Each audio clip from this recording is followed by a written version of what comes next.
जात असते। आज माझा विषय आहे नेतृत्व एक कला। रसिक हो, आपल्या सगळ्यांना माहीत आहे आपल्या सगळ्यांना माहित आहे, आपल्या भारतीय संस्कृतीमध्ये 14 विद्या आणि 64 कला सांगितलेल्या आहेत। तर या 64 कलांमधली एक उत्तम अशी कला जी आपल्याला ओळख मिळवून देते, नाव देते, ती म्हणजे नेतृत्व। आणि जीवनाच्या प्रत्येक टप्प्यावर जी आपल्याला मदत करते आणि जिची गरज आहे अशी कला म्हणजे नेतृत्व आहे। आपण बघत असतो नेतृत्व अनेक ठिकाणी। नेतृत्व म्हटलं की आपल्या डोळ्यासमोर फक्त राजकारण किंवा नेता ह्याच गोष्टी येत असतात, पण अगदी छोट्या छोट्या गोष्टीतून आपल्याला नेतृत्व कळत असतं। बघा, आपण रस्त्याने कधीतरी जात असतो, रस्त्यावर कुठेतरी ऍक्सिडेंट होतो आणि या ऍक्सिडेंटमध्ये मदत करणाऱ्यांपेक्षा बघ्यांची गर्दी जास्त जमलेली असते। तर तेव्हा कुणीतरी पटकन येतं आणि सगळी ती परिस्थिती आपल्या ताब्यात घेतं। ती व्यक्ती कुणाला तरी फोन करायला सांगते, रुग्णवाहिकेला बोलवा, पोलिसांना फोन लावा, किंवा त्या रुग्णाजवळ जाते, त्याला नेमकं कुठे लागलेलं आहे आणि त्याला आता आपण हॉस्पिटलमध्ये कसं न्यायचं या विचारात असते आणि त्या ऍक्सिडेंट झालेल्या व्यक्तीला तात्काळ ती दवाखान्यात पोहोचवत असते। कुणी दिलेत तिला हे अधिकार? तर कुणीच नाही। तर त्याच्यामध्येच ही एक शक्ती निर्माण झालेली असते। नेमकं काय होतं यात, की त्या व्यक्तीने जबाबदारी स्वीकारली आणि तेथील सर्व परिस्थिती ही ताब्यात घेतली आणि त्यामुळेच त्याला ही शक्ती प्राप्त झाली। इथून दिसून येतं आपल्याला नेतृत्वाचा गुण। नेतृत्वाची जर आपण व्याख्या करायची ठरवली तर ती अगदी छोट्याशा शब्दांमध्ये न बसणारी आहे, कारण नेतृत्व ही व्यापक संकल्पना आहे आणि तिचे अनेक पदर आणि पैलू आहेत। पण तरीही नेतृत्व अगदी थोडक्यात सांगायचं झालं तर पुढाकार घेऊन परिस्थितीला सामोरं जाणं आणि उत्तरदायित्व स्वीकारणं। पुढाकार घेतोय एखाद्या वेळेस आपण आणि एखाद्या कामाचं उत्तरदायित्व स्वीकारतो, त्याला आपण नेतृत्व म्हणतो। नेतृत्व म्हणजे समाजाला विशिष्ट दिशेने नेण्याचं सामर्थ्य। समाजाला विशिष्ट दिशेने नेण्याचं सामर्थ्य ज्याच्यामध्ये असतं तो उत्तम नेतृत्व करू शकतो। हे आपण नेतृत्वाची थोडक्यात एक व्याख्या बघितली। परंतु हे सगळं करत असताना नेतृत्व यात कळीचा मुद्दा आहे, म्हणजे नेतृत्व करताना हे सामर्थ्य कुठून येतं नेत्यामध्ये? तर त्याचे अनेक मुद्दे आपल्याला सांगता येतील। त्याच्यातील पहिला मुद्दा असा असेल की अधिकार पदातून आलेलं नेतृत्व। जेव्हा एखादी व्यक्ती एखाद्या अधिकार पदावर जाते, ती खुर्चीवर बसते, तेव्हा त्याला ते अधिकार मिळतात, तेव्हा ती नेतृत्व करत असते। अधिकार पद आणि बिरुदावली यातून ही शक्ती तिला मिळत असते। जर आपण त्या व्यक्तीचं अधिकार पद काढून घेतलं, लगेच त्याची शक्ती नाहीशी होते। म्हणजेच काय, जोपर्यंत त्या व्यक्तीला ते अधिकार आहे तोपर्यंतच ती नेतृत्व करू शकते। आणि बऱ्याचदा असं होतं, आपण व्यक्तीपेक्षा खुर्चीचा जास्त सन्मान करत असतो। म्हणजेच ती व्यक्ती जर अधिकार पदावर असेल तरच त्या व्यक्तीला आपण मान देत असतो। परंतु एकदा जर ते पद त्याच्याकडून गेलं तर त्याचं नेतृत्व संपलं। परंतु त्या अधिकार पदावर असताना जर आपलं वर्तन हे चांगलं असेल, सगळ्यांना सहकार्य करणारं असेल, तर आपण त्या अधिकारास पात्र होत असतो। दुसरा नेत्यांचा ऊर्जा स्रोत आहे तो म्हणजे वरिष्ठांकडून मिळालेलं सामर्थ्य। बऱ्याचदा आपण कुठेतरी काम करत असतो, त्यावेळेस वरिष्ठ आपल्यावर खुश असतात आणि ते आपल्याला एक सामर्थ्य देतात किंवा एक जबाबदारी देतात नेतृत्व करण्याची। परंतु प्रत्येक वेळेस आपल्या वरिष्ठांनी दिलेले अधिकार हे अनेक जण सत्कार्यासाठी वापरतातच असं नाही, तर त्याचा गैरवापर होण्याची सुद्धा शक्यता इथे असते। तिसरा नेत्यांचा ऊर्जा स्रोत आहे ते म्हणजे व्यक्तिमत्वामुळे मिळालेलं सामर्थ्य। आपण समाजामध्ये अनेक व्यक्ती बघत असतो की त्या व्यक्तींकडे बघून त्या व्यक्ती जसं सांगतील तसं आपण ऐकत असतो। म्हणजे त्या व्यक्तींचा एक रुबाब असतो, त्यांच्यामध्ये एक जादू असते, त्यांच्यामध्ये एक करिश्मा असतो की ते आपल्याला त्यांच्याकडे ओढून घेत असतात। आणि आपल्याला असं वाटतं ते जे करत आहेत ते योग्य आहे, ते उत्तम नेता आहेत. परंतु जेव्हा जेव्हा त्यांचा पोकळपणा आपल्याला लक्षात येतो त्यावेळेस त्यांची ती जादू संपून जात असते. नंतर चौथा नेत्यांचा ऊर्जेचा स्रोत आपल्याला सांगता येईल ते म्हणजे प्रावीण्यामुळे मिळालेलं सामर्थ्य. नमस्कार साखरे सर. की प्रावीण्यामुळे मिळालेलं सामर्थ्य, एखाद्या विषयातील एखाद्या व्यक्तीचं प्रावीण्य हे केवळ एकमेव अद्वितीय असू शकतं. अशा प्रकारच्या प्रावीण्यामुळे मर्यादित प्रमाणात आपल्याला शक्ती मिळते आणि जर आपलं वर्तन चांगलं असेल तर आपण इतरांच्या मनामध्ये भावना निर्माण करू शकतो. त्यानंतर पुढचा मुद्दा येतो की तत्वनिष्ठेतून मिळालेलं सामर्थ्य, आणि हे नेतृत्व गुणासाठी सगळ्यात महत्वाचं आहे, सगळ्यात मोठा ऊर्जा स्रोत आहे. ही शक्ती, तत्वनिष्ठेतून मिळालेली जी शक्ती असते ती ही अढळ मूल्यनिष्ठा, विश्वास, धैर्य, जिद्द आणि सत्यनिष्ठा यातून आलेली असते. त्यामुळे उत्तम नेतृत्वासाठी व्यक्तिमत्व आणि तत्वप्रणाली यांची सांगड घालता यायला हवी. आणि दुसऱ्या शब्दात सांगायचं म्हणजे तर तुमच्याकडे जी जादू आहे तुमच्या व्यक्तिमत्वाची, करिश्मा आहे आणि चारित्र्य आहे, अगदी हेच आपल्या वैयक्तिक आयुष्यालाही लागू पडत असतं. हे गुण, हे स्रोत हे नेतृत्व करण्याचे आहे. तर आपल्याला पुढचा मुद्दा आपल्याला सांगता येईल की नेतृत्वाची गरज का. तर नेतृत्व हे जीवनाच्या प्रत्येक क्षेत्रामध्ये आवश्यक आहे. जसं मेंदू नसेल तर शरीर काम करू शकत नाही, त्याचप्रमाणे जर नेता असेल, कुणी नेतृत्व करणारं नसेल तर कुठलीही संस्था ही प्रमुखाशिवाय चालू शकत नाही. तर कुठलीही संस्था म्हणजे समाजकारण, राजकारण आणि कुटुंब व्यवस्था सुद्धा. आपल्या कुटुंबामध्ये सुद्धा कुणीतरी वडीलधारी माणसं असतात किंवा कुणीतरी नेतृत्व करत असतं आपल्या कुटुंबाचं, आणि हेच खरं नेतृत्व आहे. त्यामुळे नेतृत्वाची गरज ही आपल्याला प्रत्येक जीवनाच्या प्रत्येक टप्प्यावर आणि प्रत्येक क्षेत्रामध्ये आवश्यक आहे. नेतृत्व याबद्दल आपण जेव्हा विचार करतो त्यावेळेस त्याचे अनेक पैलू आपल्या डोळ्यासमोर येतात की नेतृत्व नेमकं चांगलं की वाईट, नेतृत्व करण्यासाठी कोणते गुण आपल्याला आवश्यक आहेत हे आपण एका उदाहरणाच्या माध्यमातून मी तुम्हाला सांगते. आत्ताच काही दिवसांपूर्वी व्हॉट्सअपवर एक मेसेज आलेला होता. अतिशय सुंदर असं त्यांनी नेतृत्वाबद्दल सांगितलं होतं. त्यात असं होतं की टाटा स्टीलच्या चेअरमननी त्यांच्या कंपनीची एक आढावा बैठक जमशेदपूर येथे आयोजित केलेली असते. त्यावेळेस प्रत्येक जण आपापली समस्या सांगत असतात. तर एक कामगार अतिशय जी गरजेची आहे अशी समस्या चेअरमन जवळ मांडतो. ती अशी की त्या कामगारांच्या कंपनीतील जी स्वच्छतागृह आहेत, खास करून जी कामगारांसाठीची आहेत, ती अतिशय निकृष्ट दर्जाची आणि तिथली स्वच्छता अतिशय अनारोग्यदायी अशीच आहे. त्यावेळेस ते चेअरमन म्हणतात, एका वरिष्ठ अधिकाऱ्याला म्हणतात की ही समस्या सोडविण्यासाठी आपल्याला किती अवधी लागेल. त्यावेळेस ते वरिष्ठ अधिकारी त्यांना म्हणतात की 1 महिन्यात ही होऊन जाईल. बघा, त्यावेळेस ते चेअरमन त्यांना सांगतात की अहो 1 महिन्यात कशाला, 1 दिवसात होईल, तुम्ही फक्त सुताराला बोलवून आणा. मग त्यावेळेस ते वरिष्ठ अधिकारी दुसऱ्या दिवशी सुताराला बोलवून आणतात. ते चेअरमन त्या सुताराला सांगतात की या स्वच्छतागृहांवर ज्या पाट्या लावलेल्या आहेत, जे कामगारांसाठी आणि अधिकाऱ्यांसाठी, त्या पाट्यांची फक्त तुम्ही अदलाबदल करा. आणि बघा, परिणाम व्हायचा तो होतोच. आणि त्या वरिष्ठ अधिकाऱ्याला सांगतात की या पाट्या दर 15 दिवसांनी तुम्ही बदल करायच्या.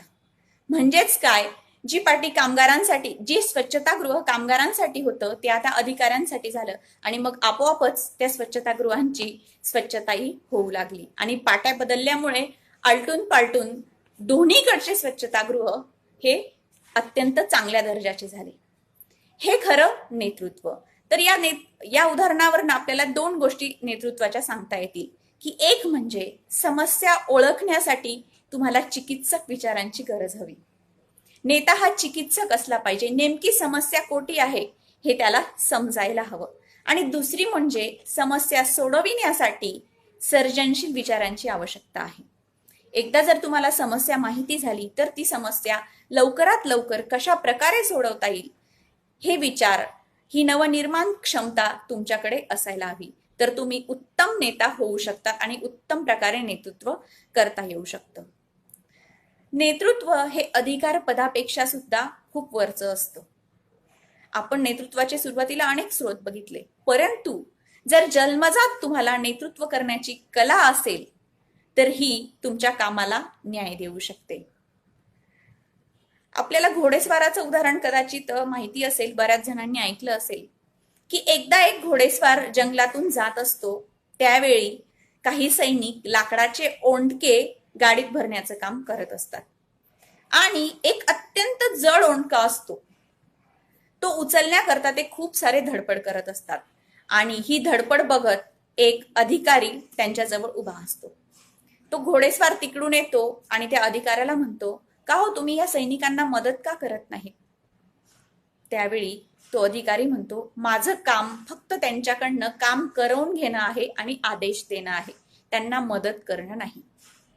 तो घोडेस्वार म्हणतो, ठीक आहे. मग तो घोडेस्वार स्वतः घोड्यावरनं उतरतो, तो ओंडका त्या गाडीमध्ये ठेवण्यास मदत करतो आणि त्याचं काम झाल्यानंतर तो त्या अधिकाऱ्याजवळ जातो आणि त्याला सांगतो की जर पुन्हा तुमच्या सैनिकांना जर मदतीची आवश्यकता असेल तर मला तुम्ही बोलवा.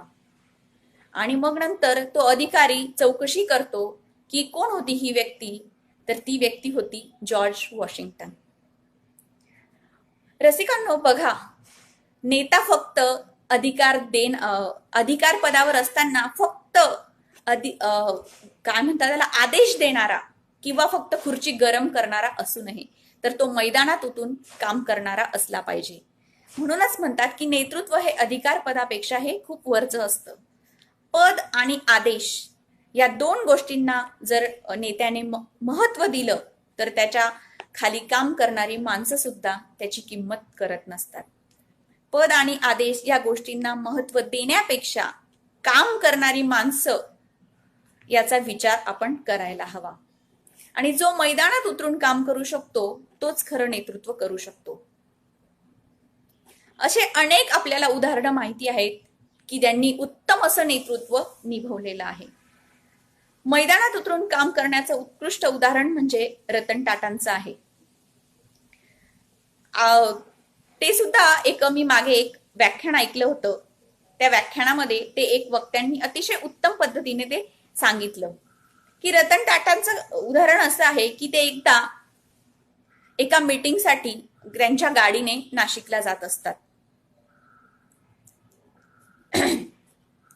तर गाडीने जात असताना अचानक त्यांची गाडी तेथे रस्त्यामध्येच पंक्चर होते. त्यांच्यासोबत काही अधिकारी सुद्धा असतात. तर पंक्चर झाल्यानंतर आता ते स्टेपनी काढणं, त्याचं टायर बदलणं, हे करण्यासाठी आपल्याला गॅरेजवाल्याकडे जावं लागेल किंवा एखाद्या गॅरेजवाल्याला इथे बोलवावं लागेल आणि यासाठी आपला 1 ते 2 तास जातील असं ते अधिकारी गृहीत धरतात. आणि त्यामुळे त्यांना ती संधी मिळते आणि म्हणून पाय मोकळे करण्यासाठी ते अधिकारी जरा बाहेर जातात आणि कुणी चहाची टपरी शोधतं तर कुणी गप्पांमध्ये रंगतं. त्यावेळी रतन टाटा हे गाडीमध्ये बसलेले असतात, पण ते स्वस्त बसत नाही. तर त्यांच्याकडे नवीन टायर असतं, ते कामाला लागतात. गाडी खाली जातात आणि ते गाडीचा टायर बदलण्याचं काम करत असतात. त्यांच्या सोबतीला त्यांचा ड्रायव्हर असतोच. तर बराच वेळ होतो, त्यांचे अधिकारी येतात आणि आपल्याला टाटा साहेब कुठे गाडीत दिसत नाही म्हणून ते गाडीजवळ येऊन बघतात.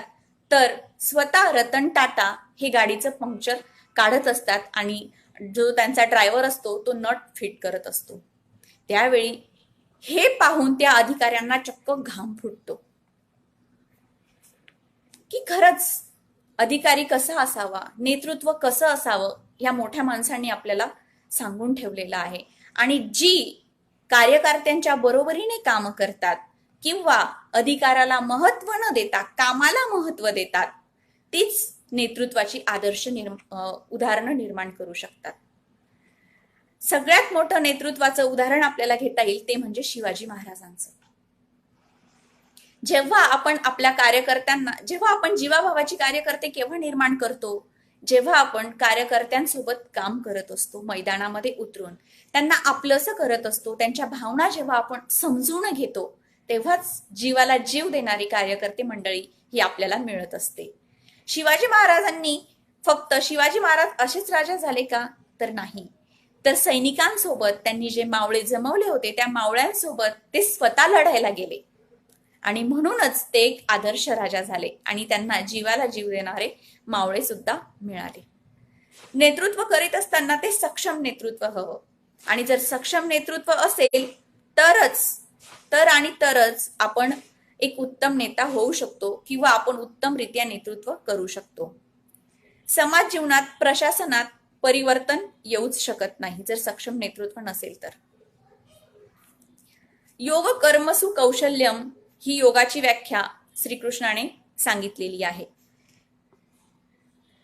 तो म्हणतो की जर तुम्ही जो उत्तम नेतृत्व करतो तो उत्तम टीचर असतो.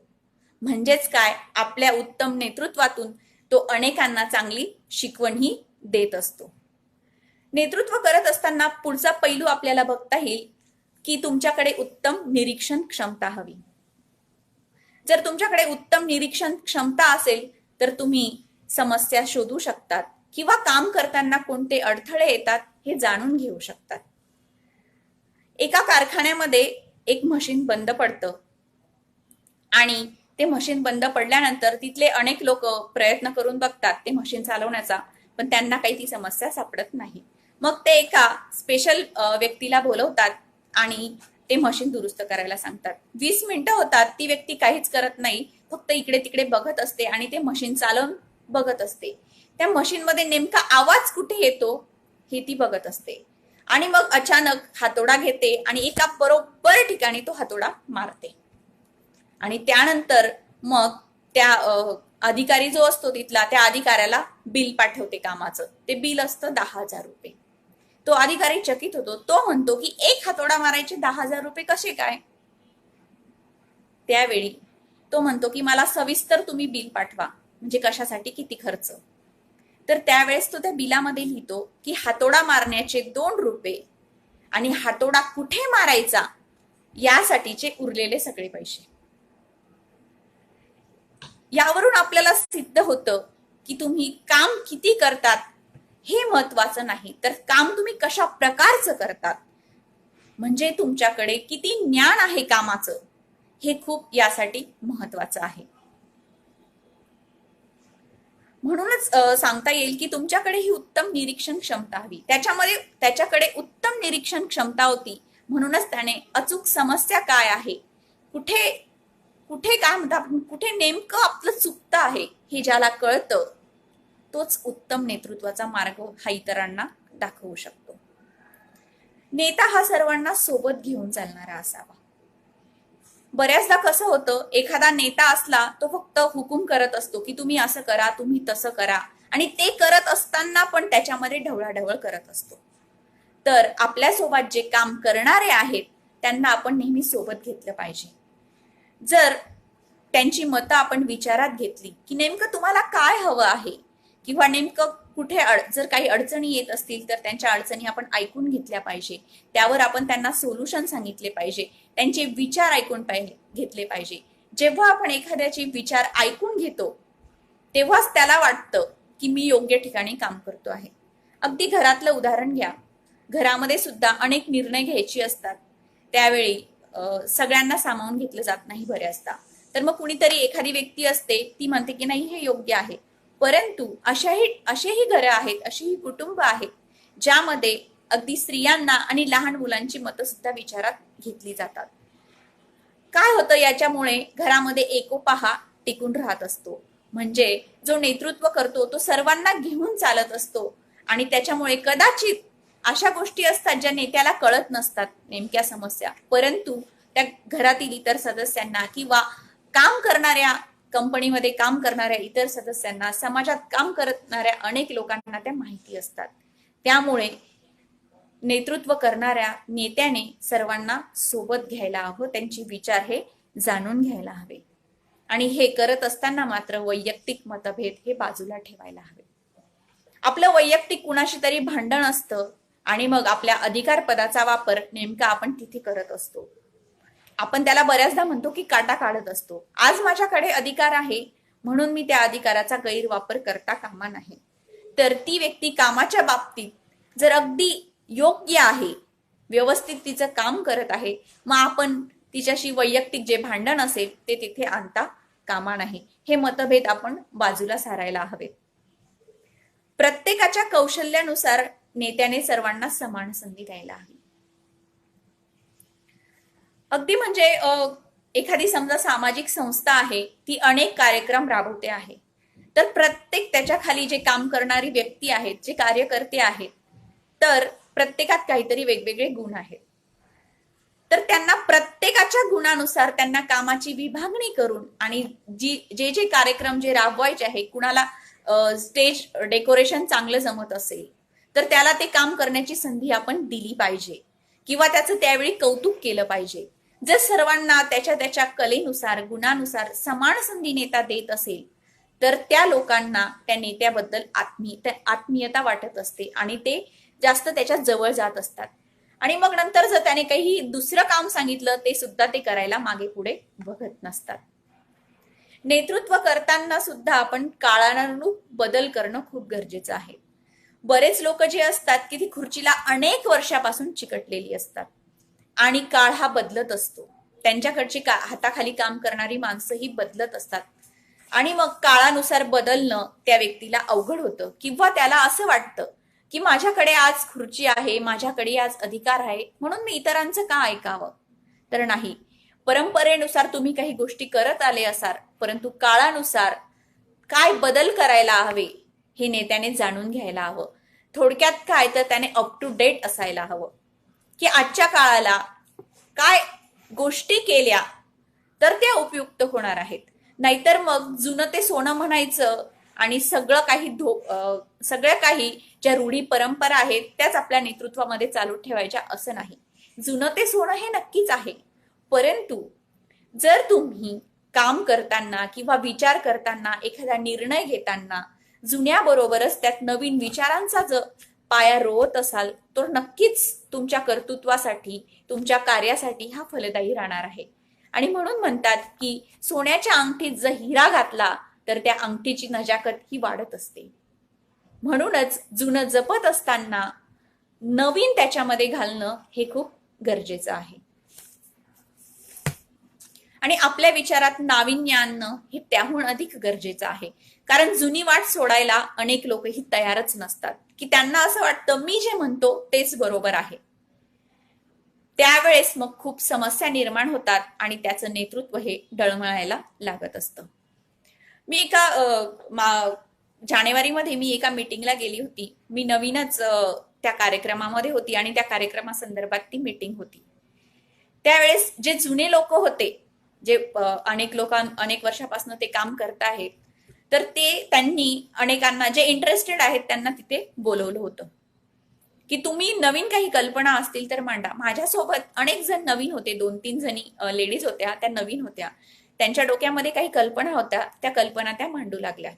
मग प्रत्येक कल्पना ते जे जुने लोक होते, जुने अधिकारी होते, ते खोडून टाकू लागले आणि कुठलीच नवीन कल्पना त्यांनी राबवली नाही.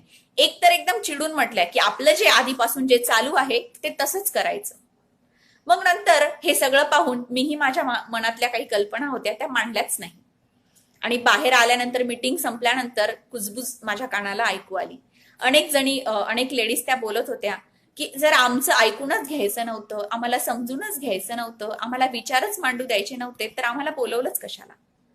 म्हणजे अशीही लोक नेतृत्व करत असतात की फक्त फॉर्मॅलिटी म्हणून किंवा नुसतं कुणाला तरी दाखवण्यासाठी आम्ही तुम्हाला आमंत्रित केलं म्हणून फक्त बोलवतात आणि आपले विचार म्हटलं तेच पुढे दामटवत असतात. असं नेतृत्व हे कुचकामी असतं.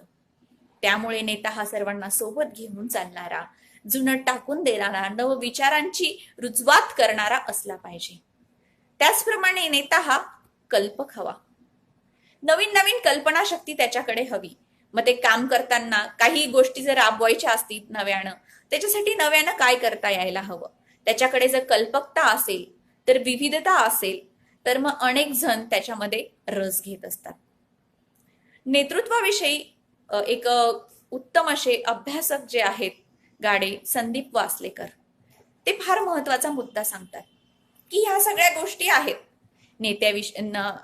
नेतृत्वाचे अनेक पैलू आहेत जे आपण आता बघितले, परंतु त्याबरोबर सगळ्यात मोठा पैलू आहे म्हणजे नैतिकता आणि सतसत विवेकबुद्धी. जर नेतृत्वाचे 100 पैलू असतील, त्याला 100 पदर असतील, तर नैतिकता आणि सतसत विवेकबुद्धी ही 99 पदर बरोबरची आहे. आणि त्या एका उरलेला जो एक पदर आहे त्याच्यामध्ये कौशल्य, तुमची संघटन शक्ती, संवाद कला या अनेक गोष्टी येतात. जर यातील नैतिकता आपण काढून टाकली तर फक्त राहतो तो हुकुमशहा आणि दहशतवादी गँगस्टर तो फक्त निर्माण करू शकतो. आणि याचं उदाहरण म्हणजे ओसामा बिन लादेन. त्याच्याकडे उत्तम संघटन शक्ती होती, निर्णय क्षमता होती, परंतु त्याच्याकडे नैतिकता आणि चारित्र्य नव्हतं. आणि म्हणूनच तो दहशतवादी झाला आणि दहशतवाद्यांची गँग निर्माण करू शकला. परंतु जर त्याच्याकडे नैतिकता राहिली असती तर तो आज खूप मोठा नेता झाला असता किंवा जगामध्ये सत्कार्य करू शकला असता. म्हणजेच काय, नेतृत्व करत असताना तुमचं चारित्र्य खूप महत्वाचं आहे. तुम्ही कसा विचार करता, नेतृत्व हे सुद्धा एक अनुभव आहे. कारण तुम्ही नेतृत्व करत असताना तुमच्याकडे काही अधिकार असतात आणि ते अधिकार योग्य ठिकाणी आपल्या नैतिकतेनुसार वापरले गेले किंवा कुणाशी कसं वागायचं याचं जर आपल्याकडे नैतिकता नसेलच, ते चारित्र्य नसेलच, तर तुमचं संघटन कौशल्य हे ढासळतं, ते कुचकामी असतं आणि तुम्ही चांगले तुमच्यासारखे नेते निर्माण करू शकत नाही किंवा सत्कार्य करू शकत नाही. आपण अनेकदा म्हणतो की तुम्हाला जर चांगलं वक्ता व्हायचं असेल तर चांगला श्रोता होणं खूप गरजेचं असतं. तसंच नेतृत्वात सुद्धा आहे. तुम्हाला जर उत्कृष्ट नेतृत्व करायचं असेल तर तुम्हाला आधी हाडाचा कार्यकर्ता होणं खूप गरजेचं आहे. तुम्ही आधी हाडाचा कार्यकर्ता, उत्तम हाडाचा कार्यकर्ता झालात म्हणजेच काम करणारे झालात, आधी काम करत राहिल्या आणि मग तुमच्याकडे जर नेतृत्व पद आलं तर तुम्ही सुद्धा अशी जीवाला जीव देणारी माणसं किंवा तुमच्यासोबत काम करणारे हाडाचे कार्यकर्ते तुम्ही निर्माण करू शकता. जर तुम्ही आज उठला, तुम्हाला कुठल्याच प्रकारचा काही अनुभव नाही किंवा अंगभूत कलाही नाही आहे, त्यावेळेस तुम्ही खूप अडचणीत येतात. आणि तुमच्याकडे असं असतं, माणसाला जर एकदा अधिकार मिळाले ना, त्याचा इगो अचानक वाढतो. प्रकाशाचा वेग सुद्धा नसेल इतका त्याचा इगो वाढण्याचा वेग त्यावेळेस वाढलेला असतो. त्यामुळे आपण नेतृत्व स्वीकारताना की आपल्याकडे पद आणि खुर्ची असणंच गरजेचं नाही, तर आपण त्याशिवाय सुद्धा नेतृत्व करू शकतो. मी कुठल्या पक्षाची नाही किंवा कुणाचं सांगत नाही, पण कैलासवासी आदरणीय बाळासाहेब ठाकरेंचं सांगेल की त्यांनी मुख्यमंत्री पदाची खुर्ची कधीच घेतली नाही, पण त्यांचं नेतृत्व इतकं होतं की त्यांचा दरारा इतका होता की त्यांना आज सगळेजण मानतात. यावरून आपल्याला सांगता येतं की नेतृत्व करण्यासाठी फक्त खुर्ची आवश्यक नाही, तर तुमच्यात ती कला हवी. नेतृत्व करण्याची, माणसं गोळा करण्याची, माणसं टिकवून ठेवण्याची कला तुमच्याकडे असेल तर तुम्ही उत्तम नेता हे होऊ शकतात. पुढचा आपल्याला एक नेतृत्वाचा गुण बघता येईल की नेतृत्व हे वारसा ठेवून जाणारं हवं. जसं शिवाजी महाराज आणि उत्तम वारसा ठेवून गेलेले आहेत. आज कुठेही उदाहरण द्यायचं राहिलं, व्याख्यान कुठलाही असो, विषय कुठलाही असो, पण असं मला वाटत नाही की असे एकही व्याख्यान असेल किंवा एकही सभा असेल जी शिवाजी महाराजांचं उदाहरण दिल्याशिवाय संपत नसेल. उमेश सर विचारताय पॉलिटिक्स का, कशाबद्दल विचारताय मला समजलं नाही सर नेमकं, तर आपण ते कमेंटमध्ये सांगावं. मी नेतृत्व हे सर्व बाजूने सांगते आहे, फक्त राजकारण हा एक विषय मी थोडासा त्यात घेणार आहे, तर आपण आपल्याला नेमकं काय म्हणायचंय ते सांगावं. हा, तर नेतृत्व हे वारसा ठेवून जाणारा हवं की तुम्ही अनेक काळानंतर जरी विचार केला की नेता कसा असावा, तर ज्या व्यक्तीचं आपण नाव घेतो मोठ्या आदराने, ती व्यक्ती ही वारसा ठेवून गेलेली असते. म्हणजेच आपण असा वारसा आपल्या पिढीला द्यायला हवा की खरंच नेतृत्व हे काय असावं. म्हणूनच नेतृत्वाचा एक सर्वात मोठा आणि छान पैलू आहे तो म्हणजे ते वारसा ठेवून जाणारा हवं. बऱ्याच लोकांना असं वाटत असतं की आपण भावना भडकवणारे भाषण दिलं की आपण अनेक कार्यकर्ते, अनेक लोक आपल्याकडे जमा करू शकू, परंतु तसं नाही. तुमच्याकडे वक्तृत्व ही कला हवीच, मी त्याबद्दल पुढे सांगणारच आहे, परंतु असं नाही की तुम्ही काहीतरी भावना भडकवणारे भाषण लोकांना गोळा करून दिले त्यांच्या भावना चेतवल्या किंवा त्यांना एका कुठेतरी वेगळ्याच दिशेला तुम्ही घेऊन गेले आणि दिशेला घेऊन गेले आणि तुम्हाला जे हवं तुम्ही त्या लोकांकडनं करून घेतलं, तर नाही, असं होऊ शकत नाही. तर नेतृत्व हे विश्वास जागवणारं हवं. याचं उदाहरण आपल्याला देता येईल ते म्हणजे महात्मा गांधीजींचं. महात्मा गांधीजींचं एक उत्तम असं उदाहरण आहे, ते मी तुम्हाला सांगते.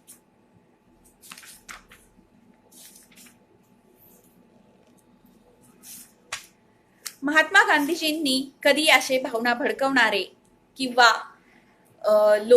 लोकांना मोर्चाच्या अग्रभागी राहून त्यांना भडकवणारे भाषण त्यांनी केले नाहीत किंवा दिशाभूल करणारे वक्तव्यही त्यांनी कधी केले नाहीत. म्हणूनच म्हणतात की नेतृत्व हे विश्वासावर ठाम असावं लागतं. त्यांच्याकडे एक विश्वास होता, त्यांनी तो लोकांमध्ये निर्माण केलेला होता. आपला अहंभाव, आपला मीपणा, सार्वजनिक हितासाठी दुर्लक्षित करणारे जे लोक असतात ते दुसऱ्यांमध्ये विश्वास जागृत करू शकतात. महात्मा गांधीजींकडे काही बंदुका नव्हत्या किंवा त्यांच्याकडे अशी धारदार शब्दरूपी शस्त्र सुद्धा नव्हती, पैसाही नव्हता, पण कोट्यावधी लोकांना हलवून सोडण्याचं सामर्थ्य हे त्यांच्याकडे होतं, त्यांच्या नेतृत्वात होतं. आणि म्हणूनच त्यांनी त्यांच्या नेतृत्वाखाली स्वातंत्र्याचा हा लढा चालू ठेवला होता आणि त्याच्यात अनेक बदल केले आणि म्हणूनच कदाचित आपल्याला हे स्वातंत्र्य मिळू शकलं. म्हणूनच बऱ्याचदा लोकांना असं वाटतं की नाही, मी खूप छान छान भाषणं दिली तर मी अनेक लोक जमा करू शकेल, अनेक कार्यकर्ते माझ्याकडे आकर्षित जातील, पण तसं नाही आहे. सगळ्यात महत्वाचं म्हणजे तुम्ही विश्वास निर्माण करायला हवा त्यांच्या मनामध्ये. जरी तुम्ही आधी विश्वास निर्माण केला पण तुमचा विश्वास जर खरा नसेल, तो खोटा असेल, तो पोकळ असेल, तर तो काही क्षणातच हा कोलमडून पडतो आणि लोक तुमच्यापासून दूर चालली जात असतात. आता उत्तम नेतृत्व हे उत्तम वक्तृत्व हे उत्तम नेतृत्वासाठी आवश्यक आहे. पण तुमच्याकडे मुद्देसूद बोलण्याची कला हवी की आपल्याला नेमकं काय हवं आहे. लोकांना दिशा, तुमच्या वक्तृत्वातून लोकांना एक दिशा मिळायला हवी आणि ती खरंच मिळते आहे का, हे अशा प्रकारचं वक्तृत्व तुमचं हवं. जर तुमच्याकडे वक्तृत्व असेल, त्याला साजेसं असं कर्तृत्व असेल, तर वक्तृत्व प्लस नेतृत्व, वक्तृत्व प्लस कर्तृत्व आणि उत्तम असं नेतृत्व मग याच्यातून घडत असतं. आणि याबरोबर तुमच्याकडे जर दातृत्वाचा गुण असेल तर तुमचं नेतृत्व हे वारसा ठेवून जाणारं नक्कीच असतं. जेव्हा आपण नेतृत्वाचा विचार करतो तेव्हा आपल्या डोळ्यासमोर येतो तो नेता. आणि नेता म्हटलं की आपल्याला आठवतं ते फक्त राजकारण. राजकारणात इंग्लिशमध्ये पॉलिटिक्स म्हणतात. पॉलिटिक्स म्हणजे खरं तर घाणेरडं राजकारण. पॉली म्हणजे खूप आणि टिक्स म्हणजे रक्त शोषून घेणारे किडे. रक्त शोषून घेणाऱ्या किड्यांचा समूह म्हणजे पॉलिटिक्स म्हणजेच राजकारण असं आपण मानतो. पण राजकारण हे प्रत्येक वेळेस वाईट नसतं, ते नेत्यावर अवलंबून असतात. नेत्याचे दोन प्रकार आहेत, एक खरा नेता आणि खोटा नेता. आता खरा नेतामध्ये आपण मी आता नेतृत्वाचे अनेक पैलू तुम्हाला सांगितले, तर त्यामध्ये खरा नेता कसा असतो हे आपण बघितलंच आहे. पण तरी सुद्धा एक छोट्या छोट्या शब्दांमधून खरा नेता आणि खोटा नेता आपण कसा ओळखायचा किंवा कसा ओळखू शकतो हे मी तुम्हाला यातनं सांगते. की जो खरा नेता असा असतो तो प्रत्यक्ष कृती करणारा असतो, पाठिंबा देणारा असतो, मार्गदर्शन करणारा असतो. परंतु जो खोटा नेता असतो ना, तो फक्त पद सांभाळणारा आणि त्या पदाचं नियंत्रण ठेवणारा, अधिकार गाजवणारा असतो. असा असतो तो खोटा नेता. त्याचप्रमाणे खोट्या नेत्याकडे फक्त खोटा नेता हा बोलणारा असतो, सांगणारा असतो, स्वार्थी असतो आणि आज्ञा देणारा असतो. परंतु खरा नेता हा जनमानसांचं प्रावीण्य हेरणारा, ऐकणारा, विचारणारा, दुसऱ्याचा विचार करणारा आणि माहिती घेणारा असतो. खरा नेता हा इतरांना प्रेरित करत असतो, चालना देत असतो. परंतु जो खोटा नेता असतो तो फक्त भीतीच दाखवत असतो. त्याच्याकडे असलेल्या अधिकारांचा तो वापर करून फक्त भीती दाखवण्याचं काम करत असतो आणि बऱ्याच गोष्टी ह्या गुप्त पाळत असतो. तो इतरांना कधीही ज्ञान देत नाही किंवा जी खरी माहिती आहे तो ते देत नसतो. लोकांची मतं लक्षात घेणारा हा खरा नेता असतो. योजना, नवनवीन योजना करणारा आणि योजना करून त्या प्रत्यक्षात त्याची अंमलबजावणी करणारा हा असतो खरा नेता. जो स्वतः काम करत असताना दुसऱ्यांना तो समर्थ करतो तो असतो खरा नेता. परंतु काही नेते जे असतात ते खोटे, ते फक्त परिस्थितीशी जुळवाजुळव करत राहतात आणि सत्ता स्वतःकडेच कशी राहील याचा विचार करत असतात. आणि चारित्र्यावर अवलंबून असतो तो खरा नेता. दीर्घकालीन फायद्यासाठी जो तात्पुरत्या वेदना सहन करतो तो असतो खरा नेता. परंतु खोटा नेता कसा असतो, दीर्घकालीन जरी नुकसान होणार असलं तरी तात्पुरता आपला फायदा काय आहे हेच तो बघत असतो. असे काही प्रामुख्याने काही गुण आपण अनुभवलेले असतात आणि त्यावरून आपल्याला खरा नेता आणि खोटा नेता ओळखण्याची आज खूप गरज आहे. कारण आपल्या कुटुंबाचं, आपल्या समाजाचं आणि आपल्या पर्यायाने देशाचं नेतृत्व हे खऱ्या नेत्याकडे जावं असं प्रत्येकाला मनातून वाटत असतं. त्यासाठी हे गुण आपण समजून घेणं खूप महत्वाचं आहे, प्रकर्षानं महत्वाचं आहे आणि अनुभवातून आपण हे शिकायला हवं. तर आपण आपल्या राष्ट्राला सुद्धा एक खरा नेता देऊ शकतो. ही राष्ट्राची गोष्ट आहे. त्याचप्रमाणे समाजामध्ये सुद्धा अनेक संस्था चालक असतात, अनेक प्रकारच्या संस्था चालवणारे, अनेक कार्यक्रम घेणारेही लोक हे नेतृत्व करत असतात. ते देखील आपल्याला अनेक गोष्टी सांगत असतात. त्यामुळे आपणही, आपल्याला जर ज्ञान असेल खरा नेता आणि खोट्या नेत्याचं, तर आपली फसवणूक होण्याची जे चान्सेस असतात ते खूप कमी असतात. बऱ्याच लोकांना असं वाटतं आजकाल, जर मी समाजकारण करायला लागलो तर मला राजकारणात सहज प्रवेश मिळेल. मग बरेच लोक समाजकारण करण्याच्या उद्देशाने नेतृत्व करायला सुरुवात करतात. समाजामध्ये मग ते गणेश उत्सवापासून त्यांची सुरुवात असते. मग मी मंडळाचा अध्यक्ष होणार, मग मी पुढाकार घेणार आणि मग असं करत करत ते राजकारणामध्ये प्रवेश करतात आणि समाजकारणाच्या नावाखाली ते राजकारण करत असतात. तर खरा नेता जो असतो तो राजकारणात प्रवेश केलेला असतो, पण राजकारण करताना तो समाजकारण करत असतो, समाजाच्या हिताचा विचार करत असतो, तो खरा नेता असतो. हे आपण ओळखायला हवं. आपण नेतृत्वाचे हे अनेक पैलू बघत आहोत की हाडाचा तो कार्यकर्ता हवा, सगळ्यात महत्वाचा आपण बघितलं तो वारसा ठेवून जाणारा हवा. हे सर्व गुण जेव्हा आपण नेतृत्वाचे बघत असतो तेव्हा स्वतः देखील आपण काही गुण अंगी आणले पाहिजेत की नेतृत्व ही उत्तम अशी कला आहे. नेतृत्व आपण छोट्या छोट्या गोष्टींमधून अनुभवत असतो. कुटुंबामध्ये सुद्धा जी व्यक्ती नेतृत्व करत असते तिने सुद्धा लक्षात ठेवायला हवं की आपल्या घरामध्ये राहणाऱ्या ज्या व्यक्ती आहेत त्यामध्ये भेदभाव करता कामा नये. बऱ्याच कुटुंब, जे एकत्र कुटुंब आहेत त्यामध्ये अनेक ठिकाणी आपल्याला बघायला मिळतं की जो नेता असतो, वडीलधारी जी माणूस असते किंवा जी व्यक्ती घर चालवत असते, जिच्या हातात निर्णय घेण्याची क्षमता असते किंवा आर्थिक क्षमता म्हणा, निर्णय क्षमता म्हणा किंवा अजून दुसऱ्या गोष्टी, तर त्या व्यक्तीने सुद्धा लक्षात ठेवायला हवं घरातील कुठल्याच सदस्यांवर आपल्याला अन्याय तर होत नाही ना. आपण नेतृत्व करत असताना सगळ्यांना समान संधी आपण देत आहोत ना. प्रत्येकाचा विचार करणारी ही कुटुंब प्रमुख असला पाहिजे आणि त्याने अशा प्रकारचं नेतृत्व केलं पाहिजे. नाहीतर मग बऱ्याचदा 2-3 भाऊ जेव्हा एकत्र असतात त्यावेळेस काही जवळचा, काही लाडका, मग ही सून लाडकी, मग तो मुलगा माझा लाडका, अशा प्रकारचे वाद घरामध्ये निर्माण करत असतात. परंतु जो उत्तम नेता असतो, जो उत्तम कुटुंब प्रमुख असतो, तो सगळ्यांना सामावून घेत असतो आणि कुणावर अन्याय होणार नाही याचा विचार करत असतो. नेतृत्व ही कलाच अशी आहे की जीवनाच्या प्रत्येक ठिकाणी आपल्याला अनुभवायला मिळते. अगदी कुटुंबापासून, छोट्या कार्यक्रमांपासून, समाजापासून ते राष्ट्रापर्यंत. त्यामुळे आपण त्याचे पैलू समजून घेणं खूप गरजेचं आहे आणि आपण सुद्धा उत्तम असं नेता नाही व्हायचं आपल्याला, पण मी जे कार्य करणार आहे त्याच्यामध्ये मला उत्तम असं नेतृत्व करता येईल ना, ही गोष्ट आपण शिकली पाहिजे आणि हे नेतृत्वाचे पैलू आपण समजून घेतले पाहिजे. मग चला आपण आज असं ठरवूया की नेतृत्वाचे अनेक पैली समजून ही कला मला स्वतःमध्ये कशी विकसित करता येईल याचा आपण विचार नक्कीच करूया. नेतृत्व हा खूप खरं तर व्यापक विषय आहे, परंतु अगदी वेळेच्या अभावी आणि काही मुद्दे अनुसरून मी तुम्हाला इथे नेतृत्वाची माहिती देण्याचा प्रयत्न केलेला आहे.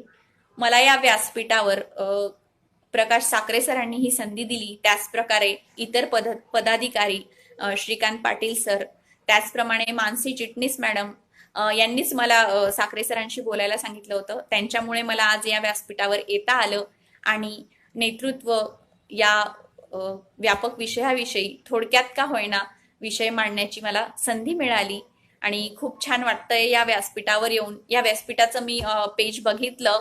अतिशय दर्जेदार अशी व्याख्याते यावर निमंत्रित करण्यात आलेली आहे आणि नक्कीच खूप काही शिकण्यासारखं आहे.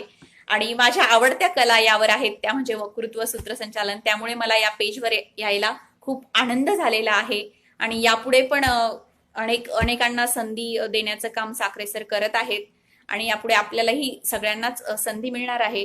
त्यांच्या पुढील उपक्रमांसाठी मी खूप खूप शुभेच्छा देते आणि माझ्या व्याख्यानाला मी इथे विराम देते. पुनश्च एकदा सर्व चला व्यासपीठावर जाऊ या पूर्ण टीमचे मी आभार मानते. धन्यवाद. जयश्री मॅडम धन्यवाद. अनेकांनी इथे कमेंट केलेल्या आहेत. मानसीताई धन्यवाद. प्रकाश साखरे सर, निर्मला ताई, सर्वांचे मी मनपूर्वक आभार मानते आणि येथे थांबते.